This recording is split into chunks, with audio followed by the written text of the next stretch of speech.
Magandang araw! Sa video na ito, tatalakayin natin ang isa sa mga pinakakontrobersyal na gawa ni Dr. Jose Rizal, ang nobelang El Filibusterismo.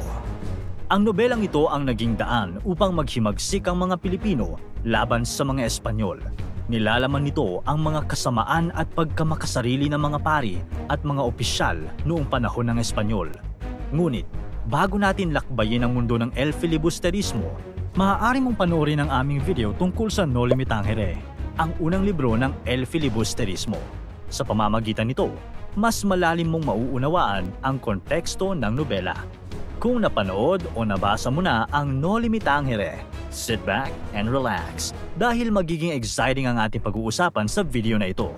Tatalakayin natin ang buod ng kwento, kung paano isinulat ni Rizal ang libro, ang kinalaman ng Gumburza dito, at bakit mahalaga na basahin ito ng mga estudyante. May mga tanong na sasagutin din tayo tulad ng paano nga ba isinulat ni Rizal ang nobelang ito at bakit ito nagkaroon ng malaking epekto sa lipunan. Kung ikaw ay interesado sa mga pangyayari sa kasaysayan ng Pilipinas at sa mga nobelang may malalim na mensahe, sigurado mag-e-enjoy ka sa paglalakbay na ito. Excited ka na ba? Halika't samahan mo ko maglakbay sa mundo ng El Filibusterismo. Simulan natin sa buod ng kwento.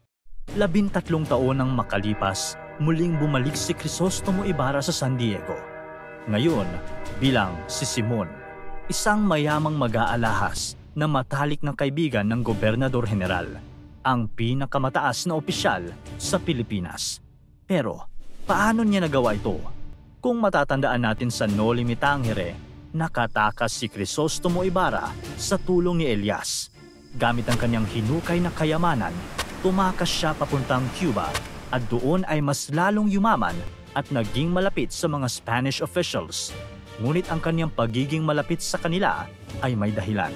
Magsisimula ang kwento sa loob ng Vapor Tabo kung nasaan nakasakay sina Simon, Doña Victorina, isang Espanyol na hinahanap ang kanyang asawa na si Don Tiburcio de Espadaña, ang kanyang pamangkin na si Paulita Gomez, si Benzaib na isang manunulat, si Padre Sibila, Padre Camora, Don Custodio, Padre Salvi, Padre Irene, Padre Florentino at kasama din sina Isagani at Basilio.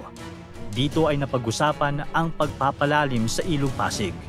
Ang mungkahi ni Simon ay sapilitan itong ipagawa sa mga bilanggo at kung kukulangin ng mga trabahador ay ipagawa sa mga Indio na walang bayad. Ang ganitong klaseng pag-iisip ang ginamit ni Simon sa pagpayo sa Kapitan General. Ito ay paraan niya upang lalong pahirapan ng gobyerno ng Espanyol ang mga Pilipino. Kaya't tinatawag din siyang Kardinal Moreno. Ang lahat ng ito ay paraan niya upang lalong magalit ang mga tao sa gobyerno at maghimagsik sila. At magawa niya ang planong pagligtas kay Maria Clara sa kumbento.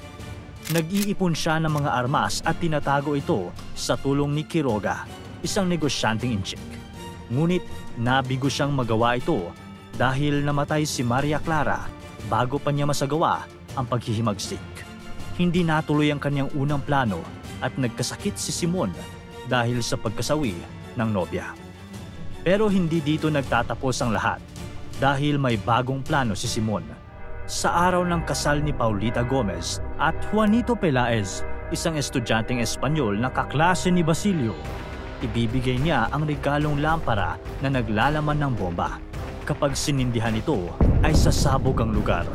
Ito ang magiging hudyat na magsisimula na ang pag-atake ng mga Tulisanes. Kinuntsaba ni Simon si Basilio, isang mag-aaral ng medisina na nakatakdang magtapos ngunit nakulong dahil sa maling paratang ng mga pari. Ngunit dahil sa takot ni Basilio, sinabi niya ang plano kay Isagani, ang manliligaw ni Paulita. Noong nalaman ito ni Isagani, nagmadali siyang sagipin ang pinakamamahal na si Paulita. Pumasok siya sa bahay at tinakbo ang lampara. Tumalon siya sa ilog at dito sumabog ang lampara. Nalaman ng mga otoridad na kagagawa nito ni Simon, ngunit bago pa nila siya madakip, sugatan na siyang tumakas at nagtago kay Padre Florentino. Dito ay ipinagtapat niya sa pari ang totoo niyang pagkatao. Natuntun siya ng mga otoridad. Ngunit bago siya madakip, ay uminom na siya ng lason at namatay. Teka, huwag ka munang umalis. Talaga nga namang napakaganda ng nobelang ito ni Rizal. Pero bakit natin ito kailangang basahin? Maraming dahilan. Una, ang inspirasyon ni Rizal sa pagkakasulat ng El Filibusterismo ay ang tatlong paring martir, ang Gomburza. Ito ay sina Father Mariano Gomez, Father Jose Burgos, at Father Jacinto Zamora. Sa kanila kinuha ang pamagat ng nobela. Pero paano? Dapat niyo munang malaman ang naganap na Cavite Mutiny. Naganap ang Cavite Mutiny noong 1872. Ito ay pag-aalsa ng mga humigit kumulang 200 trabahador at mga sundalo sa Cavite Arsenal. Ibinintang ito sa tatlong pare. Sa kanila ginamit ang salitang filibustero at dito na rin simulang sumikat ang paggamit ng filibustero sa lahat ng pinaghihinalaang nag-oorganisa ng rebelyon. Sa sobrang kontrobersyal ng salitang ito, pinagbawal ng ama ni Rizal na banggitin man lang ito o pag-usapan ang nangyari sa Cavite. Ang nangyari sa Cavite ay isa sa mga unang pahiwatig na nagsisimula ng lumaban ng mga Pilipino sa mga Espanyol. Isa ito sa mga naging mitsa ng rebelyon at maraming aral ang nakuha dito ni Rizal. Kung hindi ito nangyari, baka hindi tayo natutong lumaban sa mga Espanyol. Ikalawa, ang nobelang ito ay tungkol sa paniniwala ni Rizal na ang revolusyon ay hindi magtatagumpay kung hindi naiintindihan ng mga Indio ang kanilang pinaglalaban. Ito ang dahilan upang ma-exile siya sa Hong Kong. Bukod pa dito, inabot si Rizal ng 3 taon upang matapos ang nobela. Sinimulan niya ito noong 1887 sa Calamba. Ipinagpatuloy niya ito noong 1888 sa London, kung saan tinanggal niya ang ibang mga karakter at pinalitan ng istorya. Lumipat siya sa Brussels at dito ipinagpatuloy ang pagsusulat. Natapos niya ang libro noong 1891 sa Biarritz sa France. Inilathala ito sa Ghent sa Belgium sa tulong ng kanyang kaibigan na si Valentin Ventura. Si Ventura din ang nakatanggap ng orihinal na manuscript at signed printed copy ng libro. Pangatlo, ang pamagat ng El Filibusterismo sa English ay Reign of Greed. Ito ay dahil paksa sa nobela ang pagiging korap at makasarili ng mga makapangyarihan noon. Pang-apat, sa unang bahagi ng nobela, isinulat ni Rizal ang tungkol sa hindi pa natapos na tulay na ang pangalan ay Puente del Capricho o Tulay ng Pige. Ipinatayo ito noong 1851 ng isang Franciscan na pari na si Father Victoriano del Moral. Ito ang pagkakalarawan ni Padre Camora sa tulay.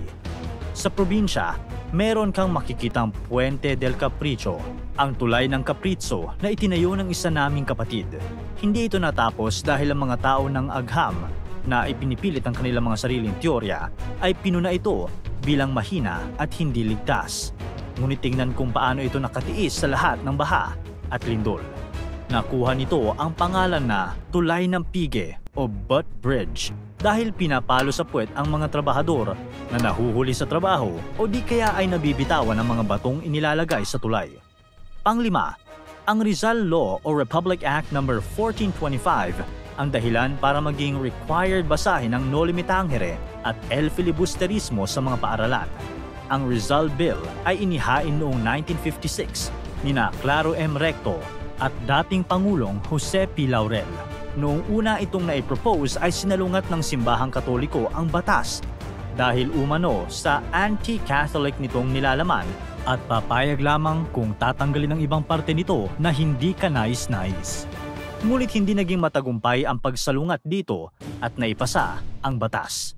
Alam mo ba na ang El Filibusterismo ay nagkaroon din ng adaptation? Ang Season 2 ng Maria Clara at Ibarra o MCI ay hangos sa El Fili. Iyon nga lang ay binago nila ang takbo ng istorya. Kung sa orihinal na Noli Me Tangere ay namatay si Elias, nabuhay naman ito sa bersyon ng MCI. Kaya sa bersyon nila ng El Filibusterismo ay nandyan din si Elias, pero sa orihinal na libro ay wala na ito. Sa kabuuan, ang nobelang El Filibusterismo ni Dr. Jose Rizal ay naglarawan ng mga kasamaan at pagkamakasarili sa panahon ng Espanyol. Ito ang nagbigay inspirasyon sa mga Pilipino upang ipaglaban ang kalayaan nila. Sa pamamagitan ng pagsusuri sa nobelang ito, mas maiintindihan natin ang mga kontrobersyal na aspeto ng lipunan noong mga panahong iyon. Kaya tanong ko sa iyo, sa gitna ng pag-uusap natin, napukaw ba ang iyong interes na basahin ang El Filibusterismo? Ipahayag ang iyong sagot sa pamamagitan ng pagkomento sa ibaba. Huwag nating kalimutan ang ating kasaysayan at ang mga akda na nagdulot ng malaking impluensya sa pagkamit ng ating kalayaan. Sana ay patuloy tayong maging mga tagapagtaguyod ng kaalaman at pag-unawa sa mga pangyayaring naganap sa ating bansa. Hanggang sa muli, magpatuloy tayong bukas sa kaalaman at ipalaganap ang kahalagahan ng kalayaan at pagkakaisa. Para tuloy-tuloy ang saya at kwentuhan, huwag kalimutan mag-subscribe sa Bubbly YouTube channel at pindutin ang notification bell.